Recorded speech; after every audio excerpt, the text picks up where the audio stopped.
Hello students, हमारा जो 8वीं का मैथ्स का चैप्टर नंबर 15 कंटिन्यू है। आज हम उसमें सॉल्व करने वाले हैं प्रैक्टिस सेट 15.5।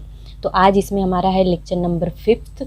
और तो मैं विभू मिश्रा आपका अपने यूट्यूब चैनल बेसिक क्लास में स्वागत करती हूं। और मैं आपसे यही रिक्वेस्ट करती हूं कि प्लीज़ वीडियो को लास्ट तक ज़रूर देखिए। अगर कोई भी नॉलेज लेना है तो आप जो है पूरी चीज़ देखेंगे, पूरा वीडियो देखेंगे, तभी आपके ज्ञान में वृद्धि होगी, ज्ञान का अर्जन कर पाएंगे। तो चलिए देखिए, आज हमारा ये बुक में दिया हुआ है 15.5। ये प्रैक्टिस सेट प्रश्न संग्रह हम सॉल्व करने वाले हैं। इसमें केवल एक ही प्रॉब्लम है, जिसमें भूखंडों के मानचित्र के आधार पर उसका क्षेत्रफल ज्ञात करना है और सभी माप मीटर में दिए गए हैं। तो हमें ये बात ध्यान में रखनी कि ये देखिए, एक आकृति कैसे भी दे दी गई है। इस आकृति का कोई निश्चित वो नहीं है, लेकिन हमें इन सबका पूरे का क्षेत्रफल ज्ञात करना है। तो चूंकि ये इसकी आकृति कोई एक जो है क्रम में नहीं है, ये पंचभुज है, षष्ठाभुज है, कुछ भी है, तो हमें क्या करना है, पता करना है कि इसमें त्रिभुज कितने हैं, इसमें चतुर्भुज कितने हैं, किसका माप दिया हुआ है, किसका माप नहीं दिया है, तो हम किस सूत्र या किस आधार पे जो है उसका माप ज्ञात कर सकते हैं। उसके बाद जो है हम सबका योग कर लेंगे। जैसे त्रिभुज का क्षेत्रफल ज्ञात कर लेंगे, फिर ये QACR दिया है तो इस चतुर्भुज का क्षेत्रफल ज्ञात कर लेंगे। जैसे PST एक त्रिभुज है, फिर PTB एक त्रिभुज है और BTS एक त्रिभुज है। तो कई तरह के त्रिभुज भी इसमें दिख रहे हैं। तो इन लोगों का, इस सब इन त्रिभुजों का माप ज्ञात करके फिर इन सभी पार्टों का क्या करेंगे, हम योग कर लेंगे, जोड़ लेंगे। तो हमें इस भूखंड का जो है संपूर्ण भूखंड का आसानी से जो है क्षेत्रफल ज्ञात हो जाएगा। तो चलिए देखते हैं इस प्रक्रिया को कैसे करते हैं। तो स्टार्ट करते हैं सॉल्व करना। तो हमें पहले बुक में क्या दिया गया है वो चीज़ें लिख लेते हैं, ठीक है। यहाँ पे मैं पहले आपको इसका डायग्राम बनाकर दिखा देती हूँ कि कैसे ये डायग्राम बना है, ताकि मैं सवाल लगाते समय आपको समझा के लगा सकूँ। जैसे एक लाइन दे दी गई है, इस लाइन पर कई सारे पार्ट्स हैं। जैसे ये एक त्रिभुज बन गया, ठीक है। इस त्रिभुज और एक यहाँ पे सेंटर पार्ट, यहाँ पर एक ये ऐसा त्रिभुज जैसा संरचना दिख रही है। ये लाइन इससे जाकर मिल गई है और यहाँ पे एक लाइन और बन गई है, ये चतुर्भुज जैसा कुछ दिख रहा है, ठीक है फ्रेंड। ऐसा ही बुक में दिया गया है। किसका नाम क्या है वो लिख लेते हैं। P, यहाँ पे Q है, यहाँ पे R है, ये S है, ये T है, ये A है और ये B है, ये C है, ठीक है। लाइन पे बने ABC ये लाइन पे है, ये PQRS T है, ये सारे पार्ट्स हैं। अब किसका A से P से A की दूरी 30 सेंटीमीटर है, ये 90 अंश का है। और Q से A की दूरी जो है 50 सेंटीमीटर है। सॉरी, सब मीटर में है, सेंटीमीटर कोई भी नहीं है। ये 90 अंश का है। और B से T का जो डिस्टेंस है 30 मीटर है। और B से C का भी डिस्टेंस 30 ही मीटर है। R से C का डिस्टेंस 25 मीटर है और ये भी समकोण है, यानी कि 90 अंश का है। और यहाँ से C से S की दूरी 60 मीटर है, 60 मीटर है, ठीक है। तो जो माप दिया था वो भी हमने लिख लिया है यहाँ पर। अब हम प्रॉब्लम जब सॉल्व करेंगे तो हमारे सामने जब बना रहेगा तो हम लिखेंगे प्रश्नानुसार। ध्यान से देखिए, वीडियो को लास्ट तक देखेंगे। लेंथ, किसकी लेंथ, जो दिया है PA बराबर कितना दिया है, PA बराबर 30 मीटर, ठीक है। सब मीटर में है तो मीटर में ही लिखेंगे। लेंथ QA दिया है, QA का माप कितना दिया है, Q और A का 50 मीटर, ठीक है फ्रेंड। उसके बाद किसका लेंथ दिया है, उसके बाद हम यहाँ पे दिया है AC का माप, सॉरी BT का माप, लेंथ BT 30 मीटर बराबर 30 मीटर। उसके बाद AB का माप दिया है, AB का माप भी 30 मीटर है, यहाँ पे देख लीजिए। तो लेंथ A और B का माप बराबर 30 मीटर। उसके बाद है BC का माप, B और C का माप भी 30 मीटर है। लेंथ BC बराबर 30 मीटर।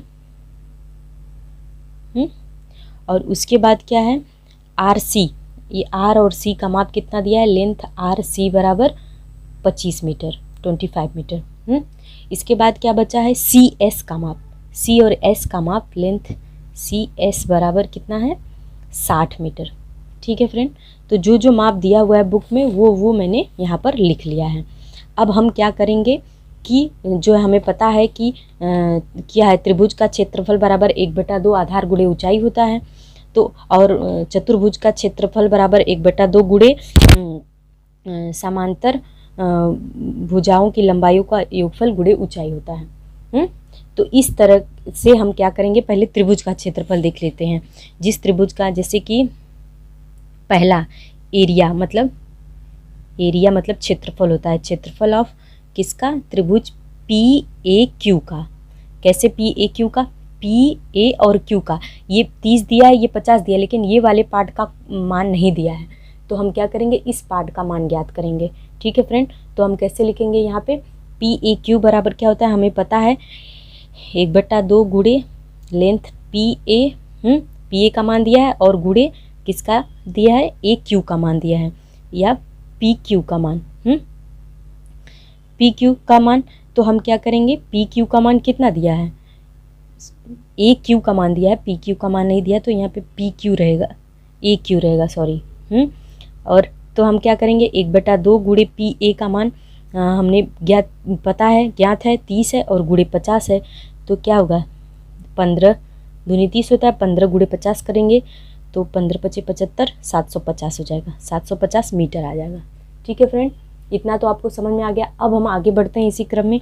अब हमें पता है ए सी, लेंथ ए सी, ये ए और सी का लेंथ ज्ञात करना है, तो क्या करेंगे, ए बी और बी सी को जोड़ देंगे तो पूरा ए सी का मान ज्ञात हो जाएगा। देखिए ए और सी यहाँ से यहाँ तक का मान ज्ञात करना है, तो ए बी का मान 30 है और बी सी का मान 30 है, तो दोनों को जोड़ देंगे तो 60 हो जाएगा। तो हमें ए सी का मान ज्ञात करना है, तो लेंथ ए सी बराबर लिख लेंगे length A B plus length क्या हो जाएगा, बी सी। तो ए बी का मान भी 30 सेंटीमीटर है और इसका मान भी 30 सेंटीमीटर है, तो ए सी का मान, सॉरी सेंटीमीटर नहीं है, सब मीटर में है, ये बात ध्यान देना होगा। तो ए सी बराबर, इसलिए ए सी बराबर 60 मीटर हो गया। अब हमें क्या करना है, चतुर्भुज, यहाँ पे हम क्या करेंगे, चतुर्भुज, इस चतुर्भुज का मान ज्ञात कर लेते हैं। आपको डायग्राम में दिख रहा है, इस चतुर्भुज का मान ज्ञात कर लेंगे, चतुर्भुज क्यू ए सी आर। ठीक है, इस चतुर्भुज का माप कैसे ज्ञात करना है वो लिख लेते हैं। तो लिखेंगे हम कि एरिया, ए मतलब एरिया किसका, चतुर्भुज क्यू ए सी आर, हाँ, बराबर हमें सूत्र पता है 1/2 समांतर भुजाओं की लंबाइयों का योगफल गुणे ऊंचाई। तो समांतर भुजाओं की लंबाइयों का योगफल, ठीक है, योगफल गुणे ऊंचाई, ये तो सूत्र हो गया हमारा। हम क्या करेंगे, इसी क्रम में लिखते हुए देखिए कैसे लिखेंगे। तो यहाँ पे हम लिख लेते हैं 1/2 गुणे क्या हो जाएगा, किसका लेंथ, क्यू ए का, क्यू और ए का 50 सेंटीमीटर है, सवाल में आप ऊपर देखिएगा, क्यू ए और प्लस एल आर सी। अगर आप लोग ऐसे सपोर्ट करते रहेंगे तो जल्दी मैं आपको ब्लैक बोर्ड पर पढ़ाऊँगी, लेकिन प्लीज़ सपोर्ट करते रहिए, सब्सक्राइब कीजिए और वीडियो को पूरा देखिए, ठीक है, ताकि आप एक साथ डायग्राम और जो है सवाल सब देख सकें। क्यू ए का मान 50 है, प्लस 25 है, आर सी का मान 25 है, बुक सामने रख के सवाल पढ़ेंगे तो समझ में आएगा। ठीक है, गुणे 60, ए सी का मान अभी हमने ज्ञात किया 60 मीटर आया। ठीक है, तो इसको हम क्या करेंगे, 50 में 25 जोड़ेंगे तो 1/2 गुणे 75 गुणे 60 हो जाएगा। ठीक है, तो यहाँ पे 30 हो जाएगा। ठीक है, अब 30 में 75 का गुणा करेंगे तो कितना हो जाएगा, 2250 मीटर स्क्वायर। ठीक है, ये हमारा चतुर्भुज का जो है एरिया आया है। ठीक है, ये बात हमें ध्यान में रखनी है। ठीक है, अब हम आगे बढ़ते हैं, अभी इन सब चीज़ों का हमें आगे काम लगने वाला है। ठीक है, ये पहला समीकरण हो गया, ये दूसरा, 2 चीज़ों का एरिया हमने ज्ञात कर लिया है, ये बात ध्यान रखनी है। अब हम इसी क्रम में आगे बढ़ते हैं। देखिए क्या है हमारा, अब किसका हम त्रिभुज, किस त्रिभुज का, RCS, ये RCS, देखिए इसका मान दिया है 25, इसका मान 60 दिया, लेकिन इसका मान नहीं दिया हुआ है। ठीक है, RS का मान नहीं दिया हुआ है, तो अब हम RS का मान ज्ञात करेंगे। तो कैसे, किस सूत्र से, कौन से सूत्र से ज्ञात करेंगे, चलिए वो देख लेते हैं। तो हमारा सूत्र क्या है, वही एरिया ऑफ किसका, त्रिभुज RCS बराबर 1/2 हमें पता है गुणे length RC plus multiply by length CS होगा। तो अब हम क्या करेंगे, 1/2 RC का मान कितना दिया हुआ है, 25 दिया हुआ है, और CS का मान दिया हुआ है 60 मीटर। तो यहाँ पे 30 कर देंगे, तो 25 में 30 का गुणा जब हम करेंगे तो 25 यहाँ 75, 750 मीटर आ जाएगा। ठीक है, ये तीसरा हमारा समीकरण हो गया। उसके बाद हमें क्या ज्ञात करना है वो देख लेते हैं। एक और त्रिभुज है, अब उसके बाद PB का मान ज्ञात करना है हमें। देखिए P और B का मान। तो P से A की दूरी 30 सेंटीमीटर है और A से B की दूरी भी 30 सेंटीमीटर है, तो PB बराबर PA प्लस AB बराबर 60 मीटर हो जाएगा। तो वही चीज़ हम लिख कर दिखा देते हैं आपको किस तरीके से हो जाएगा यहाँ पर। इसलिए लेंथ PB बराबर क्या हो जाएगा, PA प्लस क्या हो जाएगा लेंथ AB। तो ये भी 30 मीटर है, ये भी 30 मीटर है, तो PB इसलिए PB बराबर 60 मीटर हो जाएगा। ठीक है, अब हम क्या करेंगे, एरिया ऑफ किसका, कौन से त्रिभुज का, त्रिभुज PBT का मान ज्ञात करेंगे। अब हम दिखा देते हैं आपको कौन से त्रिभुज P, ये देखिए P, ये B और ये T, ये वाला त्रिभुज जो हमारा बन रहा है इसका मान हमें नहीं ज्ञात है, इसका मान हम ज्ञात करेंगे तब हम जो है इस त्रिभुज का एरिया ज्ञात कर लेंगे। ठीक है, तो इसको ज्ञात करने के लिए क्या हो जाएगा, 1/2 क्या हो जाएगा लेंथ PB हमने जो अभी ज्ञात किया है P और B, फिर मल्टीप्लाई बाई लेंथ क्या हो जाएगा BT हो जाएगा। ठीक है, तो 1/2 गुणे 60 अभी ज्ञात हुआ PB का मान, उसके बाद BT का मान कितना दिया हुआ है, 30 दिया हुआ है, तो 30। ठीक है, तो यहाँ पे 30 दूनी 60, ये 2 से कैंसिल हो जाएगा, तो 3 त्रिका 9, 900 हो जाएगा, 900 मीटर हो जाएगा, सेंटीमीटर स्क्वायर, अरे मीटर स्क्वायर हो जाएगा। ठीक है फ्रेंड, यहाँ पे भी ये मीटर स्क्वायर ही रहेगा पहले समीकरण में। तो ये हो गया हमारा चौथा समीकरण, 4 चीज़ों का हमने क्षेत्रफल ज्ञात किया है। अब हम 5वें पे आते हैं, 5वें पे BS का मान ज्ञात करेंगे, लेंथ था BS। अब दिखा देती हूँ मैं आपको डायग्राम में, BS कहाँ है, यहाँ पे देखिए B और S का मान, तो BC का मान 30 दिया हुआ है और CS का मान 60 दिया हुआ है, तो BS का मान 30 धन 60 बराबर कितना हो जाएगा, 90 आएगा। चलिए कैसे उसको दिखाना है वो देख लीजिए। लेंथ क्या लिखेंगे हम, यहाँ पे लिखेंगे BC और फिर प्लस लेंथ क्या हो जाएगा CS, तो BC बराबर कितना है 30 और धन 60 बराबर क्या हो जाएगा, इसलिए 90 मीटर। ठीक है, अब इस 90 मीटर का कैसे उपयोग करना है, यहाँ पे देखिए इस तरीके से हम इसको लिख सकते हैं कि एरिया ऑफ क्या हो जाएगा त्रिभुज TBS। तो क्या हो जाएगा 1/2 गुणे लेंथ BS, अभी जो मैंने ज्ञात किया है BS का मान, और लेंथ क्या हो जाएगा BT हो जाएगा। ठीक है, तो 1/2 गुणे लेंथ BS बराबर 90 और BT बराबर कितना हो जाएगा 30 हो जाएगा। 30 हमें पता है, तो यहाँ 45 दूनी 90 होता है, 45 दूनी 90 और 45 तियाँ 135 होता है, तो 1350 हो जाएगा। ठीक है, 1350 मीटर स्क्वायर हो जाएगा। ये हमारा 5वां समीकरण, 5 चीज़ों का हमने क्या किया।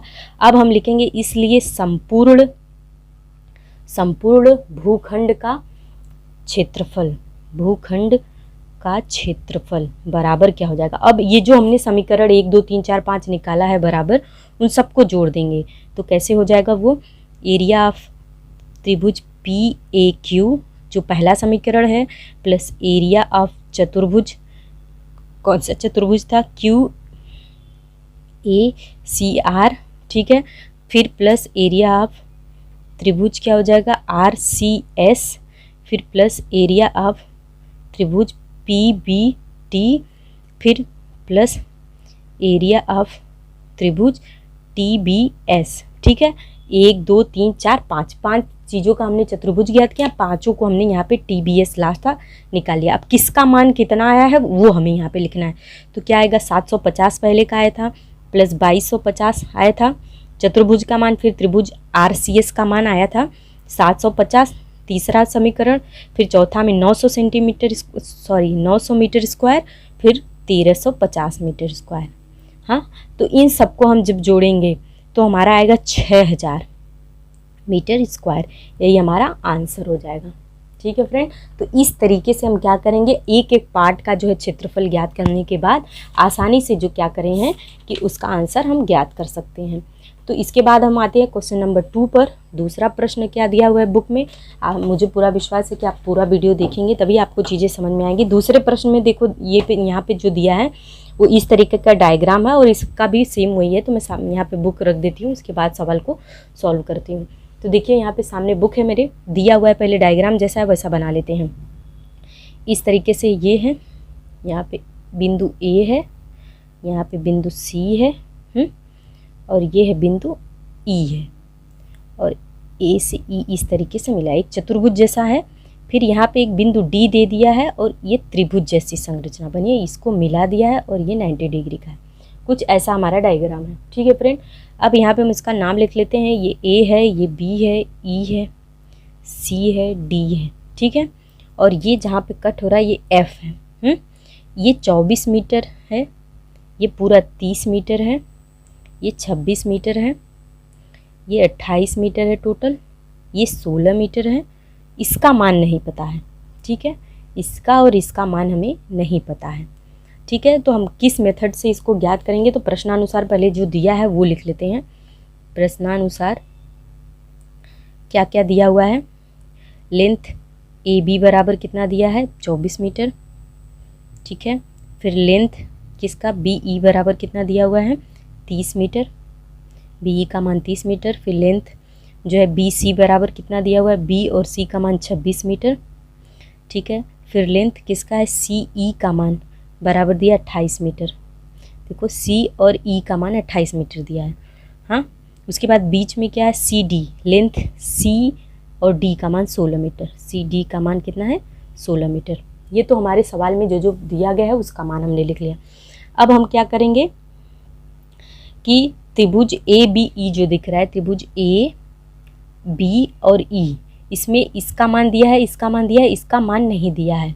तो यहाँ पे हम क्या करेंगे? पाइथागोरस प्रमेय का प्रयोग करेंगे।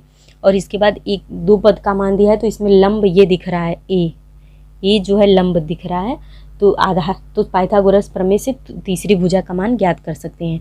तो त्रिभुज ए बी ई में पाइथागोरस प्रमेय को बोधायन समीकरण भी बोलते हैं। बोधायन प्रमेय से। चलिए, तो कैसे इसको सॉल्व करना है पाइथागोरस प्रमेय से, ये भी थोड़ा ध्यान से आपको लास्ट तक देखना पड़ेगा। वीडियो लंबा तो जाएगा लेकिन आपको सवाल बताने में समय तो लगेगा ही। तो लेंथ बी ई बराबर क्या है? लेंथ ई का स्क्वायर बराबर लेंथ बी ई का स्क्वायर बराबर ए बी का स्क्वायर, या ए बी का स्क्वायर प्लस लेंथ ए ई का स्क्वायर। क्या होता है? कर्ण का वर्ग बराबर आधार का वर्ग धन लंब का वर्ग। तो ये हमारा क्या हो गया? कर्ण हो गया। बी ई कर्ण हो गया। लंब क्या हो गया हमारा? ए ई हो गया, और ए ई का मान पूछ रहा है, और आधार हो गया ए बी। ठीक है, तो हमें ये इसलिए यहाँ पे क्या हो गया? बी ई का मान 30 है, तो 30 का वर्ग बराबर 24 का वर्ग बराबर ए ई का मान पूछ रहा है, तो यहाँ पे ए का स्क्वायर कर देंगे। तो 30 का वर्ग मतलब 900 बराबर 24 का वर्ग मतलब 576 हो गया। सॉरी, यहाँ प्लस रहेगा, फिर प्लस क्या हो जाएगा? लेंथ ए ई हो जाएगा। ठीक है, ए ई का स्क्वायर। तो हम जब ए ई को बराबर के इधर लाएंगे तो ए ई का स्क्वायर बराबर क्या हो जाएगा? 900 माइनस 576। ठीक है फ्रेंड, तो 9 में से 576 जाएगा तो कितना बचेगा? 324। ठीक है, तो 324 का जब हम ए ई बराबर क्या करेंगे? इसका वर्ग हटाएंगे तो करड़ी में 324 आ जाएगा। तो 324 का वर्गमूल निकालेंगे तो लेंथ ए ई बराबर क्या आ जाएगा? 18। 18 गुणे 18 करके देखिए तो यही आएगा, तो 18 मीटर हो गया। मतलब इसका मान जो ज्ञात हुआ वो 18 मीटर हो गया। ठीक है फ्रेंड, अब हमें क्या करना है? आगे देखिए, इसी क्रम में आगे बढ़ते हुए अब हम क्या करेंगे? एरिया ऑफ किसका? त्रिभुज ए बी ई का मान ज्ञात करना है। ठीक है फ्रेंड, तो ए बी ई का मान कैसे ज्ञात करेंगे? हमें पता है 1/2 गुणे आधार गुणे ऊंचाई। तो आधार क्या है? A B. हाँ, पहले देख लीजिए, ए बी ई यही हो गया, आधार गुणे ऊंचाई हो गया। तो ए बी हमारा क्या है? आधार है, और प्लस ऊंचाई क्या हो गई? जो लंब होता है वही ऊंचाई होती है। तो लंब ए ई का मान हमने 18 मीटर अभी ज्ञात किया है, तो ए ई हो गया। ठीक है, तो क्या होगा? 1/2 गुणे कितना हो जाएगा? 24 गुणे 18 हो जाएगा। ठीक है फ्रेंड, अब 24 गुणे 18 तो हो गया। अब यहाँ पे हमें क्या करना है कि 12 दूनी 24 होता है, 12 गुणे 18 बराबर कितना हो जाएगा? 216 मीटर स्क्वायर। ठीक है, ये हमारा पहला समीकरण हो गया, मतलब हमने एक चीज़ का एरिया ज्ञात कर लिया है।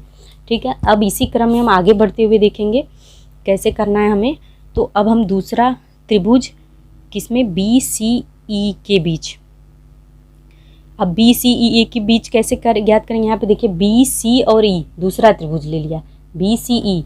तो बी सी ई तीनों का मान दिया हुआ है, तो हम क्या करेंगे? इसको बहुत आसानी से नहीं कर सकते, क्योंकि जब तीनों भुजाओं का मान दिया गया हो तो को दूसरे सूत्र से ज्ञात करते हो तो लेंथ बी ई बराबर दे दिया है। मान लिया हमने बी ई बराबर ए है जिसका मान 30 मीटर दिया हुआ है, ठीक है। फिर लेंथ बी सी बराबर कितना दिया हुआ है, बी मान लिया जिसका मान 26 दिया है, और क्या दिया है, और लेंथ ई सी या सी ई का मान जो दिया हुआ है वो सी है और किसके बराबर है, 28 मीटर के, ठीक है।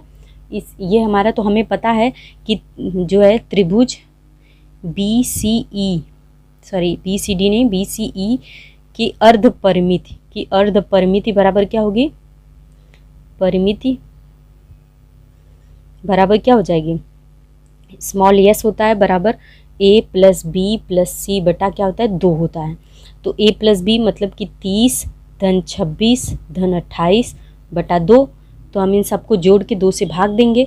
हाँ, तो हम कैसे सबको जोड़ेंगे, तो 26 क्या होता है, 52 और 54 और 30, 84 हो जाएगा। 84 बटा 2, तो 2 दूनी 2 चौका 8, 2 दूनी 4, 42 मीटर आएगा। यस का मान कितना आएगा, 42 मीटर आएगा। ये ध्यान में रखना है। अब हम इसी क्रम में आगे बढ़ेंगे, तो देखिए कैसे लिखेंगे। यहाँ पे देखिए ये 42 मीटर आ गया। अब हमें पता है कि सूत्र क्या होता है, मेन सूत्र तो ये है, एरिया किसका, एरिया त्रिभुज बी सी ई का क्या होता है, करणी में। मैंने बताया इसके पहले वाले वीडियो में इस सूत्र के बारे में। यस अर्ध परिमित यस माइनस ए, दूसरे ब्रैकेट में यस माइनस बी और तीसरे ब्रैकेट में यस माइनस सी। तो यस का मान हमारा 42 आया हुआ है। तो 42 करणी में यस 42 माइनस ए का मान 30 लिया है। यहाँ पर देखिए, यहाँ पे यस बराबर 30 लिया है, फिर बी बराबर 26 और सी बराबर 28। तो 42 फिर से माइनस 26 और फिर 42 माइनस तीसरे ब्रैकेट में 28, ठीक है। तो 42 में से सबको घटा देते हैं, तो देखिए क्या मान आता है हमें। तो 42 गुणे क्या है, 42 में से 30 गया तो 12 बचेगा, 12। फिर गुणे का चिन्ह, 42 में से 26 गया तो कितना बचेगा, 16 बचेगा। फिर गुणे 42 में से 28 दूनी 42 होता है, नहीं 28 दूनी 46 होता है, 28 16 बचा, इस 42 में से 8 या 12 में से 4 14 बचेगा। हाँ ठीक है फ्रेंड, तो इस तरीके से हो गया। अब हम क्या करेंगे, इन सब का आपस में गुणा करेंगे, या इस तरीके से करेंगे कि हमारा देखो 6 सते 42, इसको तोड़ कर लिखते हैं विखंडित रूप में, गुणनखंडों के रूप में। तो 6 सते 42, तो 6 गुणे 7 हो गया। 6 सते 42 को मैंने इस रूप में लिख दिया। फिर 12 होता है, 6 दूनी 12, तो 6 गुणे 2 हो गया। 6 दूनी 12 को मैंने तोड़कर गुणनखंडों के रूप में। फिर क्या होता है, 8 दूनी 16, तो 8 गुणे 2, 8 दूनी 16 हो गया, गुणनखंड कर दिया। फिर 7 दूनी 14 होता है, तो 7 गुणे 2 या 2 गुणे 7। अब हम क्या करेंगे, इनका जोड़ा बना लेंगे। देखिए 6 है, 6 है, तो हम क्या करेंगे, यहाँ पे केवल 6 का स्क्वायर लिख लेते हैं करनी में ही, ठीक है। फिर गुणे 7 है, 7 है, तो 7 का स्क्वायर। फिर गुणे 2 है, 2 है, ठीक है। तो क्या करेंगे, 2 का स्क्वायर, हाँ, लेकिन 2 दूनी 4 दूनी 8। देखिए 2 दूनी 4 दूनी 8, 8 तो है यहाँ पे 2 बार है, तो 8 का स्क्वायर लिख लेते हैं, क्योंकि 2 का स्क्वायर से कोई मतलब नहीं, हमें 8 का स्क्वायर चाहिए। तो 2 दूनी 4 दूनी 8, तो इसको इस तरीके से भी लिख सकते हैं, ठीक है फ्रेंड। अब हम ये करड़ी का जब चिन्ह हटाएंगे तो स्क्वायर भी हट जाएगा। तो 6 गुणे 7 गुणे 8 हमारा ये मान प्राप्त हो जाएगा। तो 6 सते 42 गुणे 8 बराबर कितना हो जाएगा, 8 दूनी 16 और 8 चौक 32 एक 35, 8 दूनी 16 के 6 हाथ में आए 1 और 8 चौक 32 एक 33, 35 मीटर स्क्वायर, ठीक है। ये हमारा हो गया समीकरण नंबर 2, ठीक है फ्रेंड। इसके बाद